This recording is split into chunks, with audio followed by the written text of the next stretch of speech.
Hello दोस्तों, स्वागत है आपका आरडी हिंदी कहानियों में।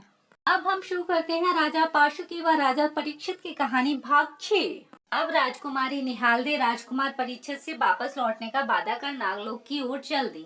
चलते चलते राजकुमारी को एहसास हुआ कि वह राजकुमार से वादा कर बुरी तरह फंस चुकी हैं। उसे मालूम था कि उसके पिता नागलोक के राजा वासिक अपनी पुत्री को पृथ्वीलोक पर कभी नहीं ब्याएंगे, किंतु राजकुमारी अपने पिता की तरह वादा खिलाफी भी नहीं करना चाहती थी।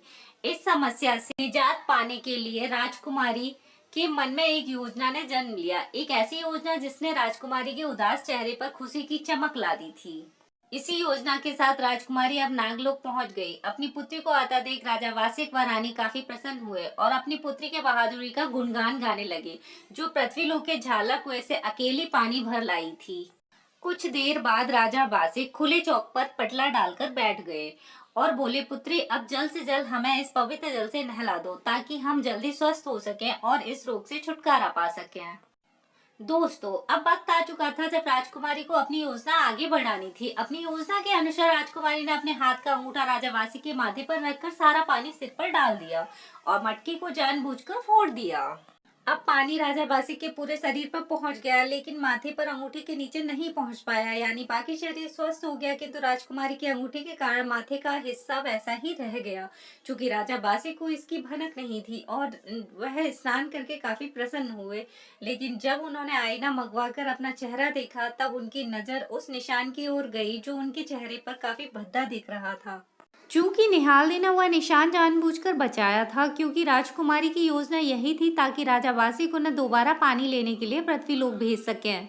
राजा वासिक आईना देखते हुए, पुत्री, आपने यह भूल किस प्रकार कर दी? यदि यह निशान हमारे शरीर के किसी अन्य भाग पर होता तो इतनी बड़ी दुविधा न होती, किंतु यह हमारे चेहरे पर है जो काफी भद्दा दिखाई दे रहा है। हमें आपको खेद से कहना पड़ रहा है कि आपको एक बार फिर झालरा कुआं जाना होगा ताकि हमारा चेहरा भी ठीक हो सके। निहालदे, क्षमा करें पिताजी जो हम आपको अच्छी तरह स्नान न करा सके, किंतु आप चिंता न करें, हम दोबारा जरूर जाएंगे। निहालदे का मन प्रशंसा से व्याकुल हो उठा, क्योंकि अब उसकी योजना सफल हो चुकी थी। मन ही मन निहालदे ने भगवान का शुक्रिया किया, अपने माता पिता का आशीर्वाद लिया और मटकी उठाकर पृथ्वीलोक की ओर चल दी। अब की बार वह सदा के लिए जा रही थी, इसलिए आंखों में आंसू भी थे, चेहरे पर खुशी की यानी कुछ गम तो कुछ खुशी। अब निहालदे तो चली गई, किंतु राजा वासी के चेहरे पर वह निशान सदा के लिए रह गया। दोस्तों, राजा बासी के चेहरे का वह निशान आज भी काले नाग के माथे पर है। यदि आप कभी काला सांप देखते हैं तो ध्यान से देखने पर आपको यह निशान सांप के माथे पर दिख जाएगा, जिसे हम गाय का खोज मानते हैं, क्योंकि वह निशान गाय के पदचिन्ह जैसा ही लगता है। जैसे ही राजकुमारी निहालदे झालरा कुआं पर पहुंची तो देखती हैं कि राजकुमार परीक्षित पहले से ही वहां बैठकर राजकुमारी का इंतजार कर रहे थे।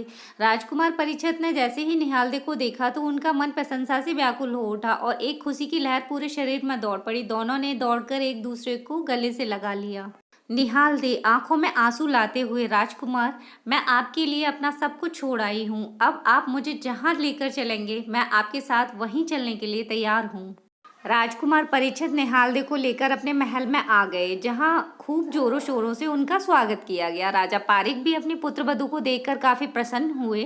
पृथ्वीलोक का हर प्राणी काफी प्रसन्न था, मानो उन्होंने नागलोक से राजकुमारी छीन ली हो।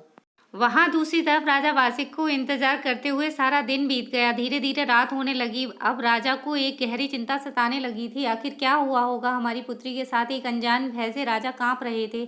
यही हाल रानी का भी था। इसी चिंता में डूबे राजा रानी, हमारी पुत्री आखिर अभी तक क्यों नहीं लौटी? परिणाम यह हुआ कि राजा व रानी ने सारी रात करवटें बदल बदल कर बताई थी। सुबह होते ही राजा ने अपने सभी दूतों को दरबार में तुरंत एकत्रित होने का आदेश दिया और उन्हें झालरा कुआं जाकर राजकुमारी के साथ घटित घटना का पता लगाने का आदेश दिया। सभा समाप्त होने के बाद सबसे दूतों को झालरा कुआं भेज दिया गया। जब दूत झालरा कुआं पर पहुंचे तो उन्होंने देखा कि मटकी तो वहां फूटी पड़ी थी और घोड़े के पैरों के निशान कुएं के चारों तरफ बने हुए थे। इतने सारे निशानों को देखते हुए अनुमान लगा लिया कि हो ना हो यह घोड़े वाला ही अवश्य राजकुमारी को ले गया है। जब दूत घोड़े के पदचिन्हों का पीछा करते करते राजा पारिक की नगरी में पहुंचे तो उन्हें समझते देर न लगी कि हो ना हो अवश्य राजकुमार परीक्षित ही राजकुमारी का अपहरण करके लाया है। घटना का पूरा विवरण लेने के बाद दूत तुरंत नागलोक की ओर चल दिया। नागलोक में राजा वासिक दूतों का बड़ी बेसब्री से इंतजार कर रहे थे। जैसे ही राजा ने दूतों को देखा तो राजा उनके पास आकर कहने लगे, जल्दी बताओ क्या समाचार लेकर आए हो। जब दूतों ने राजा वासिक को घटना का पूरा विवरण सुनाया तो यह सुनकर राजा को चक्कर आने लगे और बोले, आखिर वही हुआ जिसका हमें डर था। राजा बासिक, हमारी राजकुमारी को राजकुमार परीक्षित ले गया है, किंतु हम चुपचाप नहीं बैठेंगे। हम अपने विष से राजकुमार पारिक की नगरी को समाप्त कर देंगे। हम अपने सांपों का एक ऐसा जखीरा पृथ्वीलोक पर भेजेंगे जिससे राजा पारिक की रूह कांप जाएगी और उसे हमारे कदमों पर गिरने पर मजबूर कर देगी।